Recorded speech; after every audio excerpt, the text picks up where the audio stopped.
और बड़ी खबर इस वक्त की, राजस्थान में राज्यसभा का रण किस रूप में उसके नतीजे आए। राजस्थान से राज्यसभा चुनाव के नतीजे जारी। 2 सीटें कांग्रेस की और 1 भारतीय जनता पार्टी के खाते में गई। चौथे उम्मीदवार के रूप में ओंकार सिंह लखावत है, उनको 20 वोट मिले और भारतीय जनता पार्टी प्रत्याशी राजेंद्र गहलोत ने भी जीत हासिल की है। कांग्रेस के अंदर केसी वेणुगोपाल को 64 वोट मिले, नीरज डांगी को 59 वोट हैं वो मिले और भारतीय जनता पार्टी के राजेंद्र गहलोत को 54 वोट मिले। बीजेपी का 1 वोट निरस्त हुआ है। ओंकार सिंह लखावत को 21 के बजाय 20 वोट ही मिले। राज्यसभा से जो परिणाम थे राजस्थान के खाते से, वो तस्वीर बिल्कुल साफ हो गई है और जो कुछ उठापटक चली है राज्यसभा चुनाव को लेकर, वो बिल्कुल बेजा साबित हुई उस लिहाज से कि कम से कम परिणामों पर उसका कोई असर है उस रूप में सामने नहीं आया। आइए राजस्थान के मुख्यमंत्री अशोक गहलोत क्या कह रहे हैं आपको वो दिखाते हैं इस जीत के बाद में। मंत्री केसी वेणुगोपाल जी को, हमारे नौजवान साथी नीरज डांगी जी को बधाई देना चाहूँगा कि बहुत शानदार मतों से वो विजय प्राप्त हुए हैं। ये हमारी विजय श्रीमती सोनिया गांधी जी व राहुल गांधी जी के नेतृत्व में कांग्रेस की पॉलिसी, प्रोग्राम, प्रिंसिपल की विजय है। मुझे खुशी है कि तमाम विधायकों ने एकजुट होकर के वोट दिए, विजय प्राप्त की। एक सेकंड, आप जाना चाह रहे हैं? इनको निकल जाने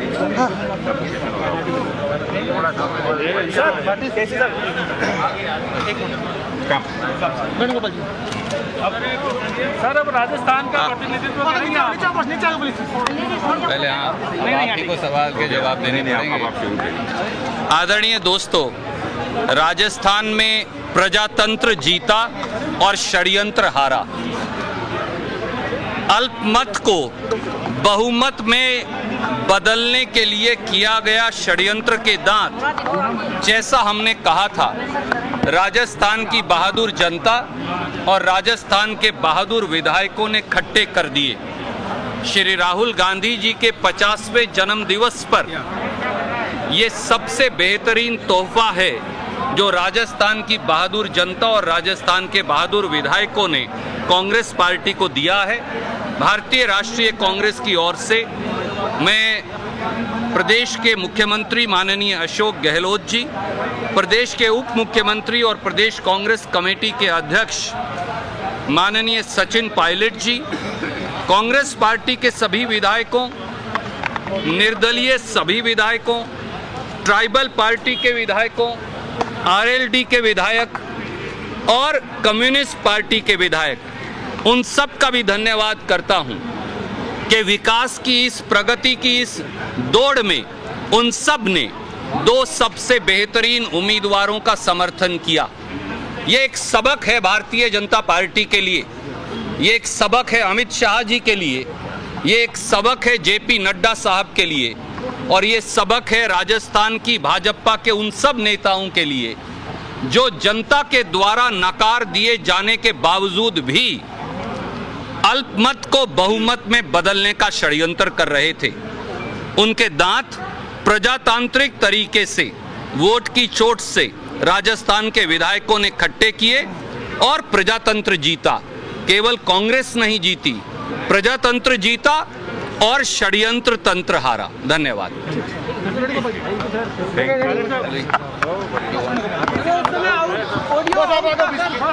अब छोड़ दीजिए। Actually, Randeep ji rightly pointed out, today is the 50th birthday of Rahul Gandhi ji.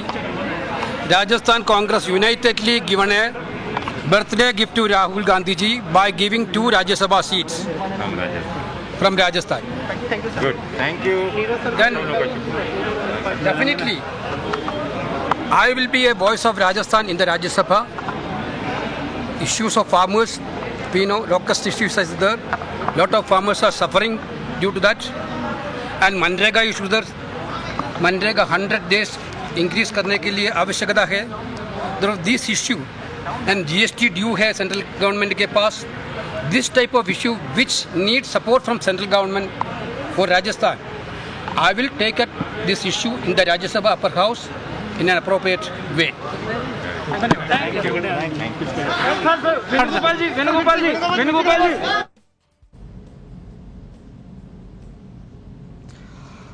तो चुनाव परिणाम आने के बाद में कांग्रेस के खेमे में खुशी की लहर, और जिस रूप में बातें कही गई हैं मुख्यमंत्री की ओर से, जो रणदीप सिंह सुरजेवाला हैं उनकी ओर से, केसी वेणुगोपाल हैं उनकी ओर से, अपने आप में महत्वपूर्ण है। कांग्रेस है वो संदेश देना चाह रही है, और आज राहुल गांधी का जन्मदिन है, तो लिहाजा इस जीत को उन्होंने राहुल गांधी के जन्मदिन का तोहफा है वो भी बताया है। प्रजातंत्र पर जो षड्यंत्र रचा गया था उसमें प्रजातंत्र की जीत हुई है। अब षड्यंत्र के पन्ने किस रूप में खुलेंगे ये देखने वाली बात होगी, लेकिन अपने आप में महत्वपूर्ण है। इतने उठापटक और इतने घटनाक्रम के बाद में परिणाम जो वाकई जिस रूप में सामने आया है वो लाजमी था। जो संख्या बल के हिसाब से अगर हम गणित को देखते हैं तो स्वाभाविक था कि केसी वेणुगोपाल और नीरज डांगी हैं वो चुनाव जीतेंगे, राजेंद्र गहलोत चुनाव जीतेंगे।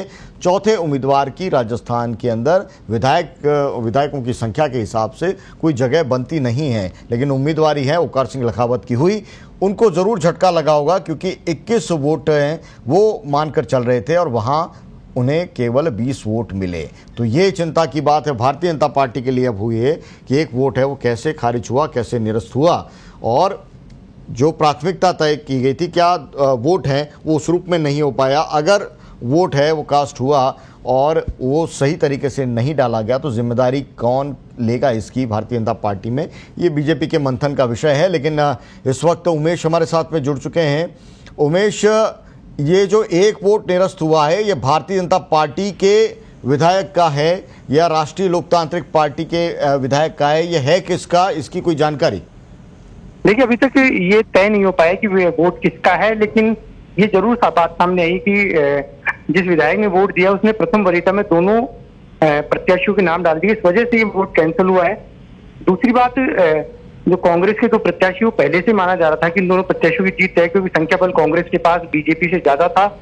और जीत के बाद मुख्यमंत्री ने ट्वीट करके और सबके सामने एक ही बात कही है कि ये विचारधारा की जीत है, और जिस तरह से बीजेपी षड्यंत्र कर रही थी ये उसको एक तरह से करारा झटका है। कांग्रेस की तरफ से सुरजेवाला ने बोला कि राहुल गांधी का 50वां जन्मदिन दिवस है और उस पर राजस्थान कांग्रेस ने बहुत बड़ा जब ये कह रहे हैं कि प्रजातंत्र की जीत हुई है, षड्यंत्र हारा है, तो षड्यंत्र को लेकर जो कुछ बातें सामने आई हैं, राजनीतिक घटनाक्रम जिस रूप में चले हैं सबने देखा है कि बड़ाबंदी करने की जरूरत पड़ी है यहाँ पर कांग्रेस को, और भारतीय जनता पार्टी भी सतर्क है, उस पर भी आरोप हैं वो लगे। मुद्दा ये कि अब ये षड्यंत्र का जो किस्सा है वो यहीं ठहर जाता है या और आगे ये विवाद है राजनीतिक रूप से और आगे बढ़ेगा, जांच की दिशा किस रूप में आगे तय होगी, इस पर क्या कोई नेताओं के बयान आज के दिन?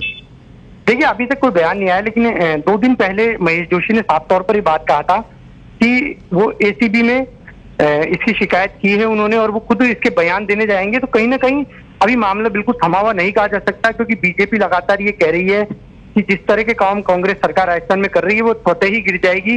तो दोनों तरफ से दो बातें आ रही है। होस्ट ट्रेडिंग को लेकर जहाँ कांग्रेस अपनी मुखर है और वो कह रही है कि उसकी पूरी जांच होगी, और जो नाम वो इसलिए नहीं बता रहे हैं, वो कहते हैं कि एसीबी और एसओजी की कार्रवाई प्रभावित हो सकती है, इसलिए नाम नहीं बताएंगे। दूसरी तरफ बीजेपी का कहना है कि मनगढ़ंत आरोप है और उस ट्रेडिंग के अगर ऐसा है तो वो नाम उजागर करे। और बीजेपी लगातार ये कह रही है कि कांग्रेस में जिस तरह की अंदरूनी फूट है, बीजेपी के नेताओं से कोई आपका बातचीत हुई क्या? ओंकार सिंह लखावत या अन्य जो राजेंद्र गहलोत हैं, उनका बयान, उनकी बाइट, उनका वर्जन? देखिए, ओंकार सिंह लखावत ने साफ तौर पर कहा कि उन्होंने केवल कांग्रेस का चेहरा उजागर करने के लिए चुनाव लड़ा था। संख्या बल के अनुसार कांग्रेस पहले से जीती हुई, तो सुबह जब वो आए थे तभी उन्होंने साफ तौर पर कह दिया था कि मैं नहीं जीत रहा हूं और मुझे जो वोट है वो राजेंद्र गहलोत को दे दिए जाए। राजेंद्र गहलोत की बात की जाए तो राजेंद्र गहलोत ने साफ तौर पर ही कहा था कि पार्टी ने उन्हें खड़ा किया है और वो कई वर्षों से पार्टी की सेवा कर रहे हैं। तो कहीं न कहीं ये जो पूरा मामला है, राजेंद्र गहलोत ने खुद की जीत को पहले से पक्का माना था। केवल जब उनसे पूछा गया कि दूसरे प्रत्याशी को क्यों खड़ा किया गया, तो उन्होंने भी एक ही बात कही कि जो कांग्रेस का चेहरा है उसको चाल चरित्र को सामने लाने के लिए हमने दूसरा कैंडिडेट खड़ा किया था। लेकिन ये एक वोट जो निरस्त हुआ है भारतीय जनता पार्टी के लिए, पूरी प्रक्रिया तो होती है कि तमाम जो एजेंट्स हैं उनको दिखाया जाता है और उसके बाद में वोट कास्ट होता है। तो ये प्रक्रियागत चूक है, वो न केवल मतदाता की ओर से हुई बल्कि जो एजेंट थे उन्होंने भी देखने में कोई गलती कर दी। भारतीय जनता पार्टी के लिए कम से कम एक मंथन का ये पहलू होगा कि एक एक वोट जहां कीमती था उस रूप में कि लोकतंत्र का, हालांकि बिल्कुल परिणाम तो बिल्कुल स्पष्ट थे, लेकिन कम से कम जिन विधायकों को ट्रेनिंग मिली है वो अपनी भूमिका ठीक से निभाते। कहाँ चूक होगी, ये बीजेपी के लिए बड़ा मंथन का विषय होगा इस वक्त में। बिल्कुल बीजेपी के लिए मंथन का विषय है, क्योंकि बीजेपी के जो वरिष्ठ नेता हैं गुलाब चंद कटारिया और राजेंद्र राठौड़, उन्होंने बाकायदा मॉक पोलिंग कराई थी, किस तरह से वरीयता देनी, ये सब चीजें समझाई थी। उसके बावजूद जिस तरह की ये गलती हुई है वो वाकई में अक्षम्य है। और सबसे बड़ी बात यह है कि अब पार्टी के लिए भी ये एक विषय हो गया है कि आखिर किस जगह पर चूक हुई, क्योंकि पोलिंग एजेंट भी को भी दिखाया जाता है मत, तो कहीं ना कहीं पोलिंग एजेंट के स्तर पर भी कहीं ना कहीं चूक की बात सामने आ सकती है। लेकिन अब ये सब जांच के विषय फिलहाल इतना कहेंगे कि ओंकार सिंह लखावत 25 वोट मिलने थे, लेकिन एक वोट खारिज हो गया, इसकी वजह से उन्हें 20 ही वोट मिल पाए। जी।